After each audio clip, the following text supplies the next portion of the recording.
Low energy, feel like you're doing all of these things and it's not working. Your body's not healing very fast. You feel like you're aging faster than you should be. You're not sleeping well. Your hormones aren't balanced. You have a lot of pain. You wake up stiff. Any of those things, and we need to look at your fascia. Now, remember, my name's Kristen. I'm a magnesium advocate. I am not a doctor. I am not diagnosing. We are talking fascia today, and we're going to get into movement, nutrition, tools, and first off, helping. Let's just talk about and understand more deeply the concept of fascia and what it has to do with your polarity, right? Because if your fascia is not functioning as it should, things that you're doing that should be helpful are not helping. Because once your fascia gets tight enough, it flips your polarity. So let's talk about what will help it. Number one, what is fascia? It's a sheath that's over your muscles, this little tight sheath that literally holds your body together is your fascia. Now, we've talked a lot about magnesium and hydration. Fascia is 70% water.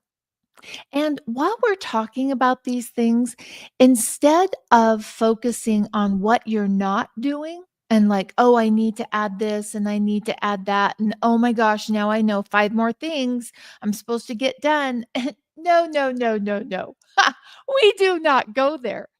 Is what we're listening for is things that we are already doing. And then we're going to celebrate those. We are just like, "Ooh, I wish I could hit a button and have some music on." We're going to celebrate those things we're already doing. And then you and I are going to choose one small step that is doable to focus on our fascia. If you want better sleep, better mental acuity, better physical, less pain, all of those things, hormones, if any of those are affecting you, focusing on your fascia is a foundational piece. Now, you know me, if you've been around here very long, I like foundational pieces, things that need to put into place that affect everything and reduce symptoms. I don't want a symptom chase. That left me broke, exhausted, and overwhelmed and feeling like nothing worked. And if you're feeling that way, it might be because you're symptom chasing. Healthy women don't chase symptoms. You and I build a strong foundation.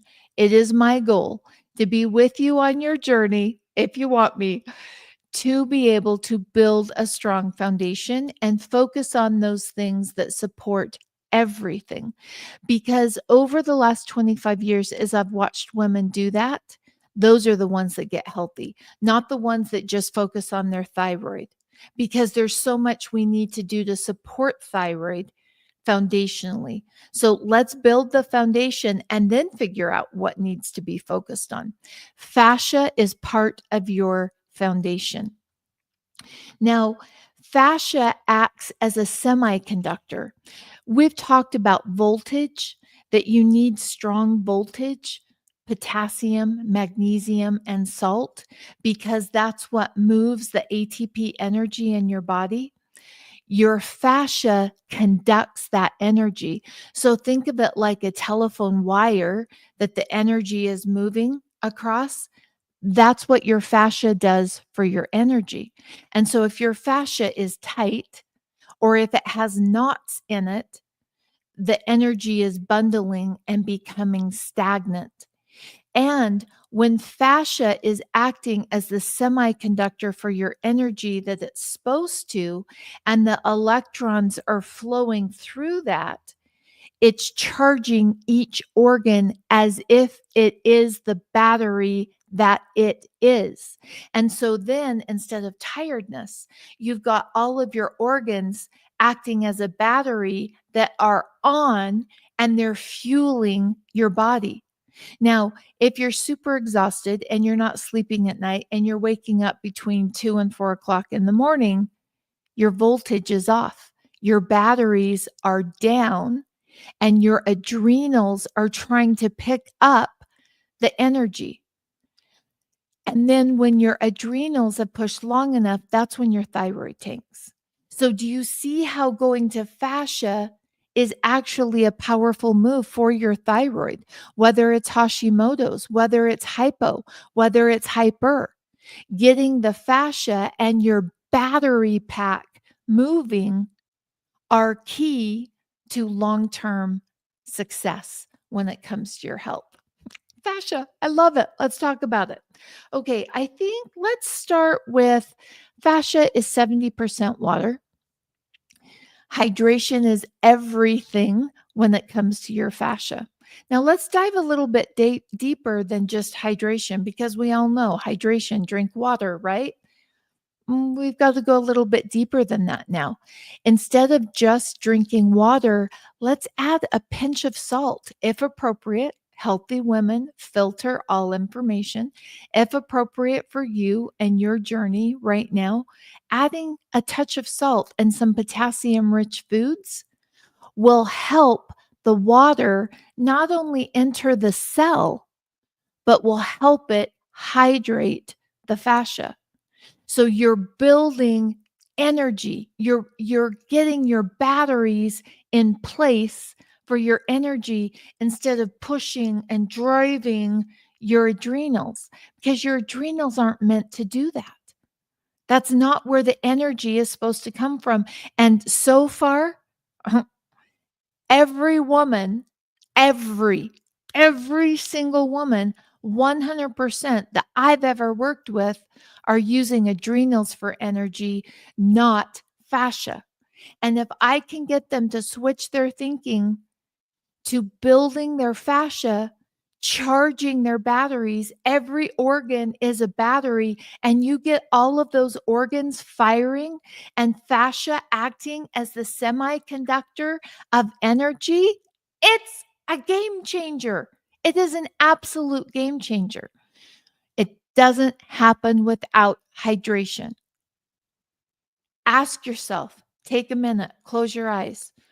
How was my hydration yesterday? How was it? Now, your first clue to hydration is your urine in the morning. We don't want it dark, and we want you expelling a light colored urine that's flushing out of your body. How was it this morning? Every morning, I do a hydration check to see where that's at. And then that helps me to stay focused where I need to be if my hydration was off. So adding a little bit of salt, or maybe you're adding a little electrolyte pack. Maybe you're making homemade electrolytes. Maybe you're adding a pinch of water and eating a potassium rich food, grabbing some avocado. Getting your fascia hydrated is critical for creating that battery pack in your body that is going to fuel your hormones, your brain function, your sleep, your recovery, your muscles, your pain. All of those things are dictated and determined by your fascia. Now, once we get those electrons flowing, imagine if every organ you had, just close your eyes for a second, think of your organs. If every one of them was an energy pack, how would you feel in the morning? I want you thinking about that because it's worth it to focus on your fascia, not in a, oh my gosh, I'm so overwhelmed, one more thing, but what am I already doing for my fascia? How can I celebrate that? And then add just a little bit for constant gradual improvement. Let's talk about nutrition when it comes to fascia. Fascia is built from collagen. And so anything that you're doing to support collagen in your body to bring in collagen is supporting your fascia. What are you doing? Do a little check if you can. think in your head, what am I doing to support my collagen? Maybe you add collagen. Maybe you eat sulfur rich foods like garlic and onions because that supports collagen. Maybe you add amino acids. Maybe you add vitamin C. All of those things support your collagen. Support your collagen, you support your adrenals, and more importantly, you support your fascia. So, are you doing any of those things? Maybe that's something that you need to choose just one small thing. I know my husband and I a while ago were really focused on okay, what would sulfur do if we really increased our sulfur levels? And how can we do that through whole foods? And we opted as often as we could, the foods we were eating, if it matched up, the foods that we were eating were introduced on a bed of grilled onions. And we saw the difference just increasing the level of onions that we were eating at our meals. So, for example, last night I had a grilled cheese with, oh my gosh, the cheese was just incredible. It was a Guer, I don't say that right. Anyway, was an amazing grilled cheese. And it had grilled onions with it. So you got the sweetness and the smoky and the saltiness, and it was wonderful. Supported my fascia. I'm celebrating. See how we do that? It's a simple shift, and I promise it makes creating health easier. Okay, another one is minerals. Remember, we're talking nutrition and fascia, minerals. Have you heard anybody talk about magnesium? Magnesium is the most important mineral when it comes to your fascia. Have you soaked lately? Do you know where your red blood cell levels are? Because the beautiful thing about magnesium is that when your fascia has enough magnesium, then the knots and the tightness in the fascia can be moved more easily. Now, when we take magnesium pills, that that doesn't get it to the tissue, and that's why soaking in magnesium is so incredibly beneficial for fascia because it puts it right in the tissues, not just the red bloodstream. And soaking in magnesium, eating magnesium rich foods are important to making sure that we can keep that fascia flexible and moving. Another one is silica. Two simple foods to increase your silica are green beans. Yes, green beans, great source of silica. And when you're getting silica in your body, you're supporting your fascia. When you're supporting your fascia and it's flexible because of all of your magnesium soaking and it can move, you're creating better thyroid function, better sleep, less pain, supporting brain function. All those things get better when your fascia is supported. So, are you eating some green beans and or bananas or other foods rich in silica? Because that will support your fascia. Let's talk about zinc. Zinc supports fascia. And zinc can be found in eggs. Zinc can be found in dairy. Zinc can be found in nuts. Find a way that works for you to keep your zinc strong. Not too much zinc. We can get that out of balance. Keep your zinc strong, and that supports your fascia. So, those were all my notes on nutrition. Now, I'm moving to my notes for movement. Repetitive movement. I'm thinking of my weights, repetitive. Whatever you're doing for your weights actually keeps your fascia stuck. Now, does that mean I'm going to drop my weights? No, no, no, no, no, no, because I feel so good utilizing weights. It means I'm going to make sure I get varied movement. That's why I love Pilates. Have you done Pilates? I love Pilates. I love it. I use Lindywell, Robin Long. Oh, love my Lindywell app. It's easy. I do it in the comfort of my own home. I can access it on an app, and it's varied movement. Every single day is different. She posts a new Pilates every single day. It's different and it's varied, and that supports fascia. Um, okay, so we talked about repetitive movement stiffens it. Now, here I think is one of the most powerful things. And sometimes we go, oh, that's just folklore or that's old wives' tale. But grandma wisdom comes shining through. And then when they find scientific evidence to support what was just known and respected, I love that. And this is one of those grandma wisdom things that now has scientific evidence. When you walk barefoot, when you walk barefoot in sand, think the beach, or uneven terrain, it activates the fascia in your feet and trains the whole chain of fascia in your body. Are you serious? So, all the times that I walked the beach, I was training my fascia. I didn't even realize all the amazing things that I was doing. Walking barefoot, uneven terrain. Now, I have a little rock walk that I'm building at my home, and that little rock walk that will get full sun, that I can walk over the warm rocks, will be uneven terrain and will help to train my fascia. Where can you walk barefoot? How long has it been since you walked barefoot? Your feet uptake the information. It trains the fascia in your feet, which trains the entire system of fascia in your body. I thought that was incredible.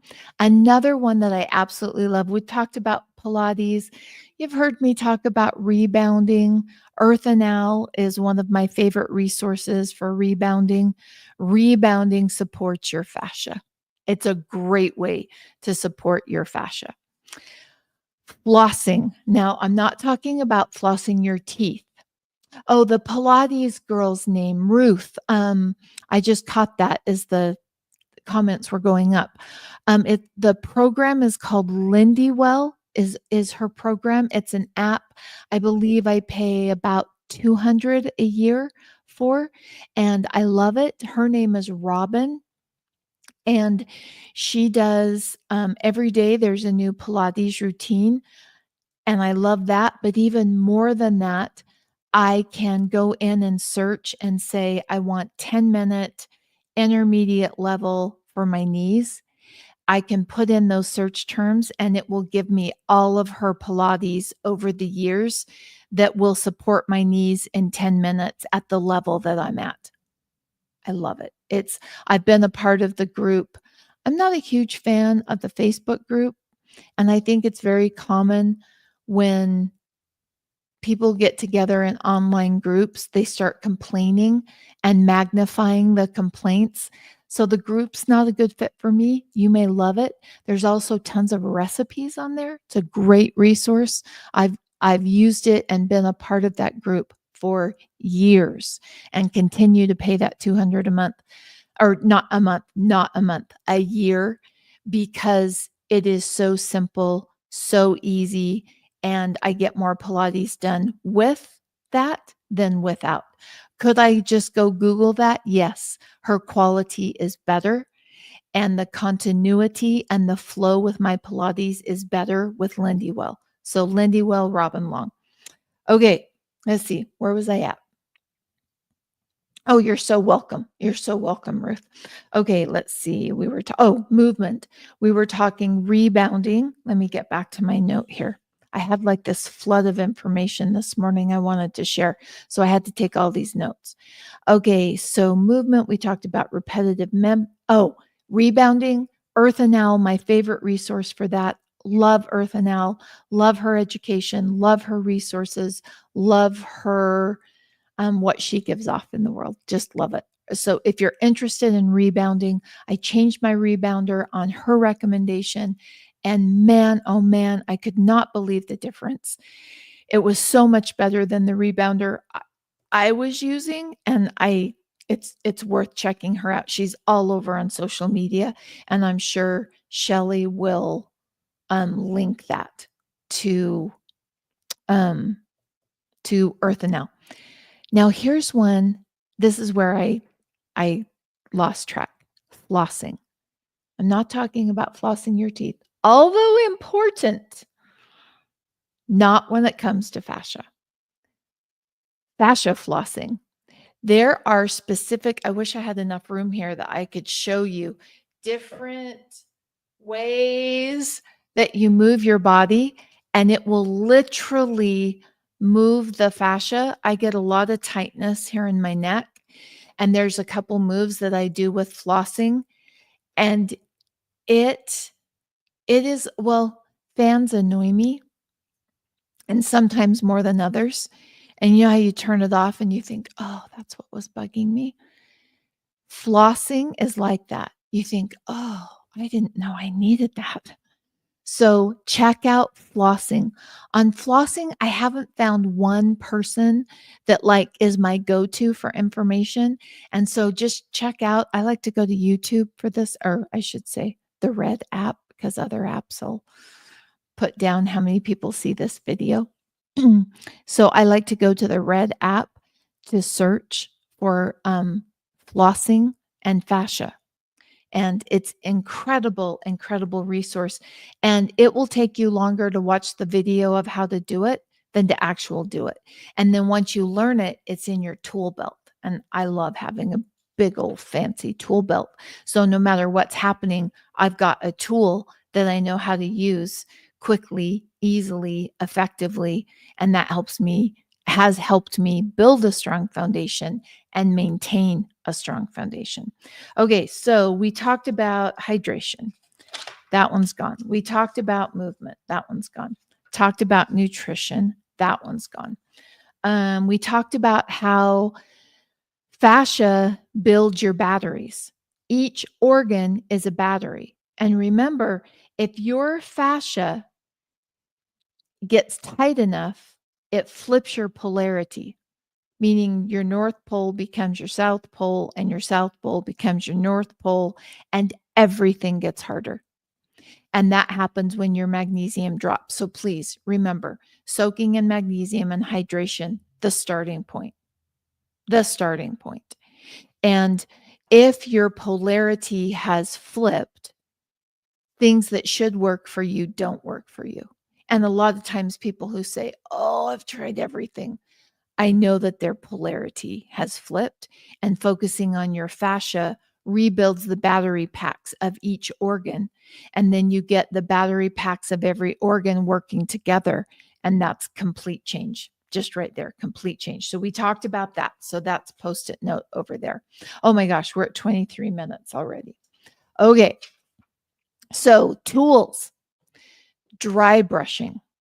Have you ever dry brushed? Now, my favorite dry brushing routine, and she's passed away. We lost such a guru, Teresa Tapp, T-Tap. Teresa Tapp, go to the Red app, put in Teresa Tapp dry brushing. That one is my favorite of all the different dry brushing ones I've watched. That one's my favorite, and I feel the most benefit. So dry brushing. Think about when you're dry brushing, get a mental image in your head that you are combing out the knots. You know, think of your hair like I need a haircut and a trim, and my hair was a little tangly this morning, which normally it's not. And so I went really soft, combing out those knots and straightening it out while I was drying it. Think of your fascia as getting knots, just like your hair does.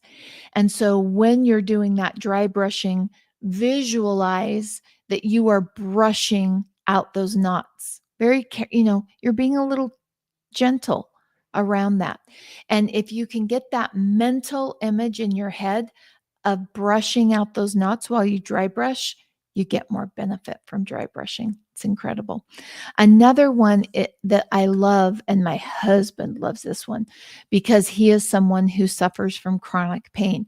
And remember, the better your fascia, the more pain your body can manage without slowing you down. So if you are someone that deals with chronic pain, working on your fascia is beneficial to how your body tolerates pain and how the pain signals are sent. Now remember, when you soak in magnesium, and when your body is a magnesium rich environment because you've been soaking, magnesium opens and closes. Magnesium and calcium work together to open the pain center or close the pain center. And if you don't have enough magnesium and you have chronic pain, your pain center is stuck open, meaning that receptor site is constantly receiving signals there's more pain, even though there may not be. And so having enough magnesium to keep that center closing down when it needs to is very important when managing chronic pain. People with migraines, my husband's double amputee. It's prosthetics. It's just like ongoing.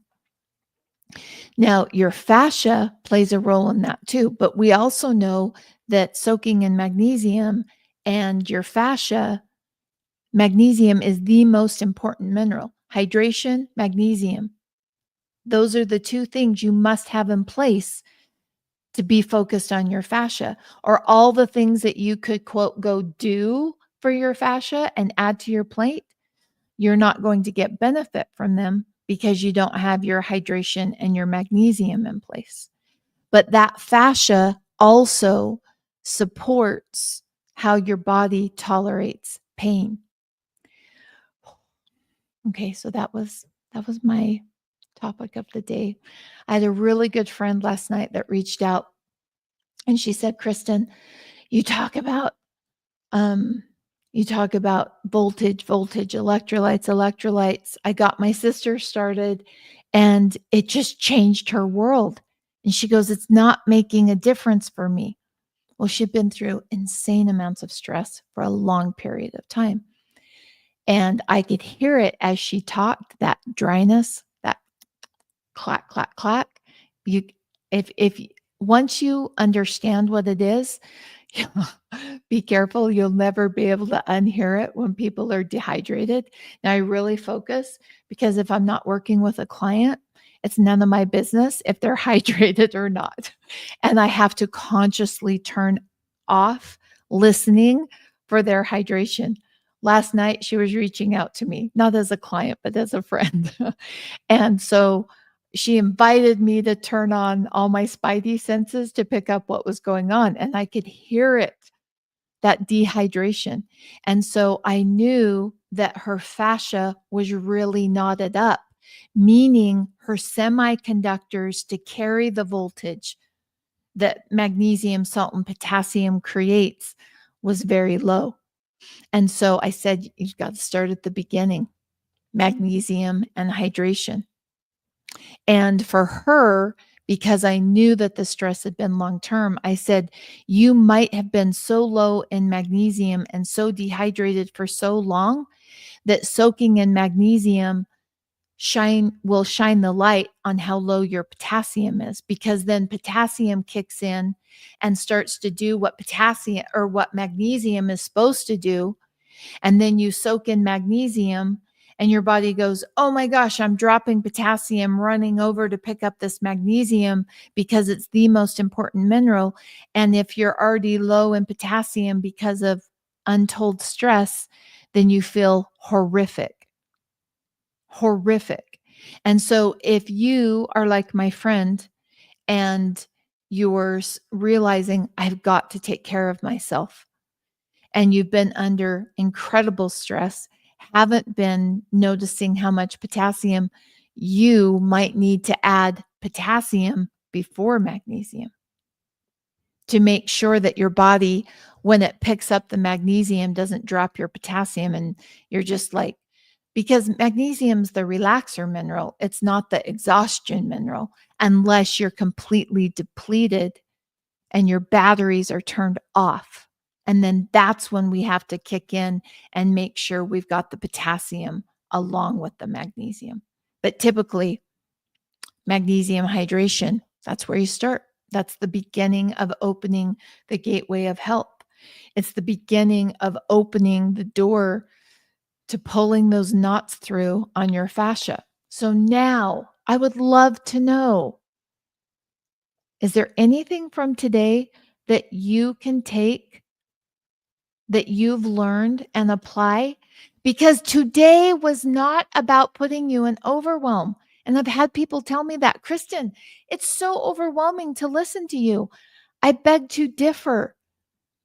Change your filter. You're focused on what you're not doing instead of focusing on all the great things you are doing. Said with love. It could be that. Could be. And so, have you celebrated today? Like, as we went through these things, I'm like, oh my gosh, I had green beans last night with my toasted cheese and onions, grilled onions, which meant I was getting silica and sulfur, which support my fascia. Boom, celebration. So, how about this? Okay, I'm going to change my question. Instead of telling me what you're going to add, I want you to tell me in the comments below. Post. And if you're an introvert, I know I'm asking you to stretch, but let me know in the comments below what you heard that you are already doing to support your fascia before we add anything, because overwhelm is a way you could be showing up as a victim. And women who play and hold on to the victim role don't get healthy. And if you're in a constant state of overwhelm, that's a constant state of lack of action and lack of celebration. And so celebrating your action is the way to get out of overwhelm, and you retrain your brain because you celebrate your action and then you choose one small thing to add. And then when you hear about help, it's not overwhelming, it's exciting because you're learning things, but you're not letting them overwhelm you. Oh, walking barefoot, Elizabeth. I love that. We'll look for uneven surfaces or sand. Or sand, uneven surfaces or sand. Oh, Sylvia, eating more green beans. I love that. Isn't that a simple one? Eating more green beans. We love to grill green beans outside on our grill in the summertime. So I'm going to ask my husband to do that. Oh, Ruth, I love it. You're already doing Pilates and staying on top of your foot soaks. Look at the great things. Okay, this. See how we're shifting the filter from, all these things I'm supposed to do to look what I'm already doing. Those are the women who get healthy. Those are the women who aren't dragged down by help and their helps become all encompassing, only part of their life they're focused on, right? Because that's not why I want to get healthy, to just do health all day. And I did that for years. I felt better, but that's all I did. And it was because I wasn't focusing on what I had done and celebrating. And we have to move. And if we make them irregular movements, not repetitive, while we celebrate, we are supporting our fascia with a dorky dance. Okay, let's see. Shelly celebrating soaking in magnesium, salt, coconut water, and every visit I have had to walk the beach barefoot. Boom, I love that. Ruth is already doing Pilates. Yes, that happened to me. I think, Nancy, I'm it sometimes the comments are hard because I can't pull, but it might have been an overwhelm, listening to me and getting overwhelmed. But if you change your filter, it can be an energizing time you and I hang out together instead of putting you deeper into overwhelm. And I can't determine or control that, only you can. And I think that may be what you're referencing. I'm going to pop over to the comments on the other app, I'm not going to say the name. Okay, let's see. Can you dry brush if you've had lymph nodes removed during cancer surgery? That I'm asking you to run by your doctor because I've seen some people yes and some people no. And that one is so important to have your team that you've brought on. I call it building a board of directors, and I very consciously build a team of people that are a good fit for me. Some are doctors, some are health coaches, some are naturopaths, some are chiropractors. I've got people I've brought on as my board of directors, and please run that by them. Um, oh yes, it was Teresa Tapp. Teresa Tapp, T-Tap for the dry brushing. Oh my gosh. Oh no. Faith in the Raw was helping Rose, which did you know healthy women are connected women?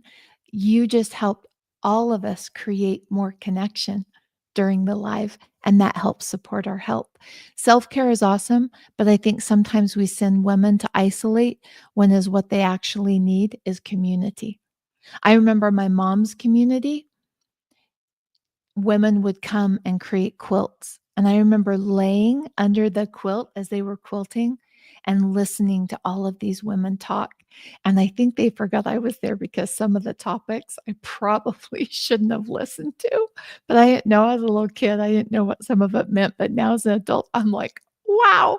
But community, we need community. And I love that that was created by Rose and Faith. In fact, Faith in the Raw and Rose Wild Bar, would you reach out to Shelly? Hello at livingthegoodlifenaturally.com. And I am going to send some magnesium. Well, I'm not going to send it. I'm going to ask team to help me to send it to you. I'd like to gift both of you if you're in the continental or in the United States. We don't ship internationally, and I would love to send that to you as a thank you for like setting the bar and creating community and supporting each other on the life. Oh, already doing magnesium, sunshine, Mumsy. I love that. Dry brushing, Crystal. Fabulous. Oh, is it better to soak your feet in the magnesium or put it in your bath? So it makes sense in my head that the bath is better because more of your body is exposed to it, right? But as I did testing and we took a bunch of women, some were soaking, some were doing the tub. We did blood work samples and then we had them switch. Did it drop? They're equally effective as long as when you're in the bathtub, your feet are in the water. Think of being in the bathtub and popping your feet up on the edge. No, no, no, no. We need our feet in the water because feet uptake information and feet uptake magnesium. The most sweat glands are in your feet. And that's where the power is happening. Now, I'm a bath girl, love a good bath, but soaking in a bowl of water and soaking in my tub are equally efficient. I just make it work for me. So equally beneficial, equally beneficial. And it's really easy to buy into, oh my gosh, I have to have a bath for full benefits. No, 20 minutes of soaking your feet in the bathtub or in a bowl of water, as long as it's glass, not plastic, because plastic will stop the uptake of magnesium, are equally beneficial. Okay, let me hop back on here. Oh, Ruth, this is a great question, and we'll end on this one. Oh, and I love Sylvia. Oh, Sylvia, I love the fact that you are rebounding. I'm a rebounder too, and I love it. Okay. Ruth says, what could it be a sign of if I am in such a deep sleep that I really don't want to get out of bed in the morning after I do a foot soak in the evening? Am I just in such desperate need of magnesium? Is such a great sleep. I don't want to wake up. So you're going into restorative sleep and your body's going, hey, I really like this restorative sleep. Here Now remember, not a doctor, not diagnosing, not prescribing, not telling you what to do, Ruth. Here's somewhere you might want to look into to see if it's a good fit for you. And that is, let's add some coconut water, harmless harvest. In fact, I was in Smith's Marketplace last night here in Logan. And I don't know, is Smith's across the country? I don't know how many Smiths there are. Huh. I don't know. But in Smith's Marketplace, because on these lives before, you and I have had the conversation about my favorite coconut water, Harmless Harvest. It's the best. And it's been a little hard to find, been a little tough to find. Last night in Smith's Marketplace in Logan, they were loaded with it. They were loaded. So I would add some coconut water because it could be that you're not getting enough potassium. And so you're still dropping a bit of potassium, and that's making you, just not coming out of that restorative sleep in a place that you're ready to get up. The other thing I would look at is your salt. Add, if appropriate for you. Healthy women have strong filters, filter the information for what works for you. If appropriate, adding a pinch of salt to your water, or adding a packet or two of electrolytes, and doing those things and then determining. And here's the thing, I wouldn't do all of those things at once, because then, and this is where I think women can really trip up on creating better health, because they'll add it all at once and then you can't maintain that. And then you don't know what it was that benefited you. So I'd go a couple nights, the easiest. Maybe you just add a pinch of water, or a pinch of water, add a pinch of salt to your water and see if that makes a difference on how you're waking up. And then I would put that aside and I would add coconut water for a couple nights after you soaked and see what that does.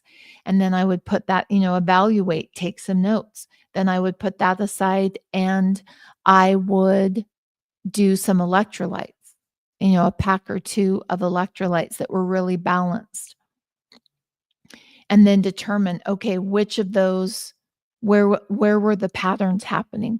And this is what I call building a relationship with your body. Like, online, there you, is just one part of me online when I come online. I have other areas of my life, and some people know several areas, and then some people only see me online. Taking the time to build that relationship is like building a relationship with a friend. You know several areas of their life and you connect and you build that relationship. And it's the same thing with your body. You build the relationship with your body. And sometimes we want the do-do-do-do-doom, that Sesame Street. Remember that? Think Mr. Rogers. Let's go back to Mr. Rogers and build the relationship with your body. And in doing that, taking 3 days of salt, then putting that aside, taking 3 days of coconut water, putting that aside, taking 3 days of electrolytes, putting that aside, taking some notes how it was to wake up each morning. That's building a relationship with your body, and literally is less than 10 minutes to do the thing and then take a sentence or two of notes so that you can look back and evaluate which was most helpful for you. Oh, what packs of electrolytes? So I want the cleanest electrolytes. If I'm using prepackaged electrolytes, not making them on my own, and I do both. Please don't think I'm homesteading and always making my own. I don't. I use both. And I'm looking for the cleanest ingredients, the least amount of artificial flavoring. A great one to use is red. If you're like me and you want the least amount of additives in your electrolytes, Redmond, the company that does Redmond sea salt, they have an unflavored electrolyte that has the least of other ones that I've seen. There's also one out that I'm seeing a lot on social media, and I'm just going to order it so I can share with you if I liked it or not. It's called it's Boy anyway, Buoy. I can't remember now how they pronounce it. Buoy. And you know the little squeeze drinks that you can put in your drinks? Like, have those? It's electrolyte that you can put, and there's an unflavored one. And so I want to go check those out. I just haven't taken the time to check out the ingredients and see what they're at, but that might be a good option for you. And on electrolytes, because we can know and have this information, and then we can want everything to match perfection. And those are the people who stay really sick and tired because we can't have everything perfect. It just, in my experience, it doesn't work that way. And imperfect action creates optimal health. And so if I can do homemade electrolytes, awesome. If I need to do a prepackaged electrolytes, awesome, no problem. And I don't stress about it that oh my gosh, this isn't the optimal. I don't always make optimal decisions for my health. I make the best decision that suits me in the moment. And through that imperfect action, I've created amazing health. And so remember, imperfect action creates optimal health. Um, and so there's another thing for me is flavor. How do they taste? I do not like to gag things down. Some things I do, but I don't like to gag things down. And so taste becomes a huge factor for me. And so one thing that I have done, and if you're in Utah, a great grocery store for this is Harmon's. The one in Salt Lake City had a mass amounts of little travel packs of flavors of electrolytes. And so I grabbed a bunch and then I just tried them that way. And then I knew if I liked the flavor or not to buy it's more inexpensive if you buy it in a jar versus the little prepackaged ones. And so that saves a little bit of money. And then that way I knew if I liked it or not. So that's another way to figure out which electrolyte. Oh, now, Elizabeth, that's so interesting to me because cream of tartar doesn't taste like anything to me. What does it taste like to you? I'd love to know. Okay, so today our focus was fascia, and it wasn't about being overwhelmed with all these new things that were maybe new to you. Some of them were new to me. It's not about adding more things. It's about learning, oh, my fascia is important and it builds the batteries in my organs. And if I'm not building those batteries and getting my fascia in a good place, I can flip my duality, your positive and negative charge, and that makes it harder to create health. Oh, and let's see, I think I can, let me see if I can move up. We're going to move this up like this. Oh, there, that worked. Oh, now you'll see all this stuff in the background, 2 mics. Okay, so another thing that you can do if you're concerned about polarity is this, just crossing your arms in front of you. That can help change it. Another thing that you can do is take your hand, the palm of your hand or your elbow, whichever is better for you, and touch your knee. That can help polarity. If going to do this, it's like, wait, what was that again? That can mean that polarity is kicked in and you've flipped your batteries. They have a positive end and a negative end, and you've flipped those. And so those are just simple ways to figure out. But I just looked at the time. I've gone way too long. It was delightful being with you. And Elizabeth, sour. Okay, so now I've got to ask, does anyone who has taken cream of tartar, does it taste sour to you? It doesn't taste sour to me, but does to Elizabeth. And now that's got me thinking, what could that be? Why is that tasting sour? Anyway, so let me know if cream of tartar tastes sour to you. Let's see. I will not be here next Monday. I have a funeral to go to, family member. And I will be here next Wednesday, though. So let's hang out together. Oh, I'm looking down here. I was looking in the wrong spot, and then it looks like I'm not looking at you, and I want to connect with you. Um, I will not be here next Monday. I will be here next Wednesday, and I would love to talk, hang out, connect, all things magnesium. And I would love to have you join the Good Life newsletter. We just sent out some things that only went to the newsletter that people were super excited about. So sometimes things go in that newsletter that don't go anywhere else. And I'd love to have you join and be a part of that. And I hope you have a delightful day. And remember, healthy women focus on the awesome things they're doing as they constantly gradually improve. We don't get overwhelmed with information. No, no, no, no. We don't do that. Well, I sometimes do, but I course correct myself quickly because overwhelm means you're stuck in victim mode. And victim mode is not where healing happens. So let's celebrate. What'd you do today? Let's celebrate. Move. Irregular movement, not repetitive, and you'll be moving your fascia. See ya next Wednesday. Bye.